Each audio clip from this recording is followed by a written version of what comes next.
80% des résultats viennent de l'alimentation. Si tu fais de la muscu depuis un moment, cette phrase, tu l'as forcément entendue. Peut-être même que tu y crois encore aujourd'hui. Et franchement, c'est normal, parce qu'elle est répétée partout. Sur YouTube, sur Instagram, dans les salles, par des coachs et même par certaines marques. Donc aujourd'hui, on va remettre la barre au centre du rack. Dire que 80% des résultats viennent de l'alimentation, c'est complètement faux. Et cette phrase peut surtout complètement freiner ta progression. Déjà, première question simple. D'où vient cette règle des 80%? Spoiler alerte, elle ne vient d'aucune étude scientifique. Aucun papier, aucun consensus, aucun chiffre réel. C'est juste un raccourci qui est devenu viral avec le temps. Et ça, c'est important de le comprendre. Parce que beaucoup de gens répètent cette phrase sans jamais l'avoir vérifiée. En réalité, cette idée vient de trois choses. Le monde du fitness, forum, YouTube, coach, une confusion avec la règle du 80-20, le principe de Pareto, et du marketing. Oui, du marketing. Certaines marques, comme Herbalife par exemple, ont largement poussé ce message. Pourquoi? Parce que si 80% des résultats est égal à alimentation, alors leurs produits deviennent indispensables. C'est simple, facile à retenir et surtout ça vend. En parlant d'Herbalife, petite parenthèse importante, fais très attention à la qualité des compléments alimentaires que tu consommes. Il existe des analyses scientifiques qui ont pointé du doigt certains produits Herbalife avec la présence potentielle de métaux lourds, de substances non déclarées ou encore de contamination pouvant entraîner des atteintes sérieuses, notamment au niveau du foie.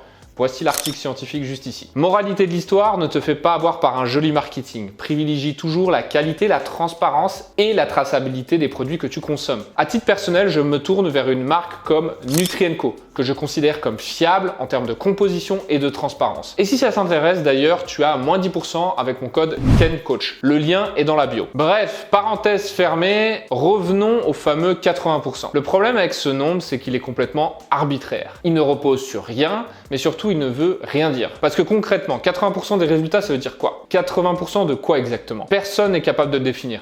Et ça, c'est un énorme signal d'alerte.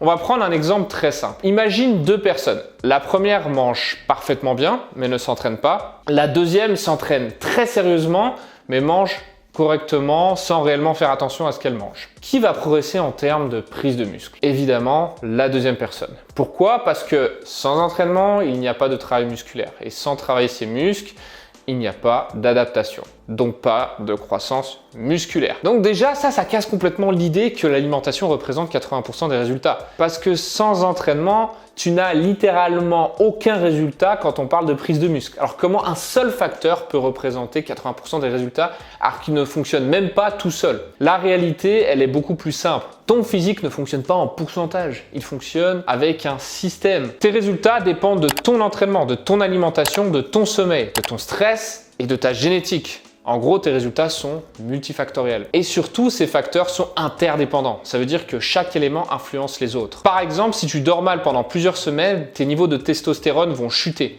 Ta récupération va être moins bonne, tu seras plus fatigué à l'entraînement, tu perdras en performance, tu vas naturellement augmenter ta consommation quotidienne de nourriture à cause de dérèglements hormonaux. Donc, si tu souhaites perdre du gras, ça va être plus compliqué et ton risque de blessure va augmenter. Résultat, progression vraiment ralentie, voire inexistante. À l'inverse, si ton entraînement est mauvais, sans intensité, sans progression, sans surcharge progressive, ton corps n'a aucune raison de s'adapter. Donc, pas de prise de muscle. Et si ton alimentation est mauvaise, avec pas assez de protéines ou pas assez de calories dans le cas d'une prise de muscle ou trop de calories dans le cas d'une perte de masse grasse, tu limites fortement ton potentiel de progression. Donc non, l'alimentation ne représente pas 80% des résultats. C'est un système où tout est lié. Maintenant, nuance importante, tous les facteurs n'ont pas exactement le même poids selon ton objectif. Je m'explique. Si ton objectif est de perdre du gras, oui, l'alimentation est souvent, je pense d'un point de vue personnel, l'un des facteurs clés parce que la perte de gras repose sur un déficit calorique. Si ton objectif est de prendre du muscle, l'entraînement devient prioritaire parce que sans travail musculaire, il n'y a pas d'hypertrophie. Mais dans tous les cas, tu peux pas négliger les autres facteurs. Et c'est là que beaucoup de gens se trompent. Ils veulent optimiser un seul élément en négligeant tout le reste. La vérité, c'est qu'il n'y a pas un des facteurs qui domine à ce point-là. Maintenant, passons au concret. Côté alimentation, si tu souhaites développer un corps musclé et athlétique, vise une consommation de protéines entre 1,6 à 2 grammes de protéines par kilo de poids de corps par jour. Si tu veux prendre du muscle, mets-toi en léger surplus calorique, plus 200 à plus 500 kilocalories par jour. Concernant une recomposition corporelle, donc perdre du gras et prendre du muscle, vise un très léger déficit calorique. Côté entraînement, pour prendre du muscle, vise entre 10 à 20 séries par groupe musculaire par semaine. Travaille proche de l'échec, avec 0 à 3 répétitions en réserve. Applique le principe de surcharge progressive dans le temps, que ce soit en charge ou en répétition. Entraîne chaque groupe musculaire au moins 2 fois par semaine. Et surtout, sois constant, parce que le meilleur programme du monde ne sert absolument à rien si tu ne l'appliques pas. Côté sommeil, dors entre 7 et 9 heures par nuit. Mais ce n'est pas que la durée qui compte, c'est aussi la qualité. Les choses à appliquer avant de dormir pour optimiser ton sommeil, c'est réduire la luminosité sur tes appareils et appliquer un filtre anti-lumière bleue.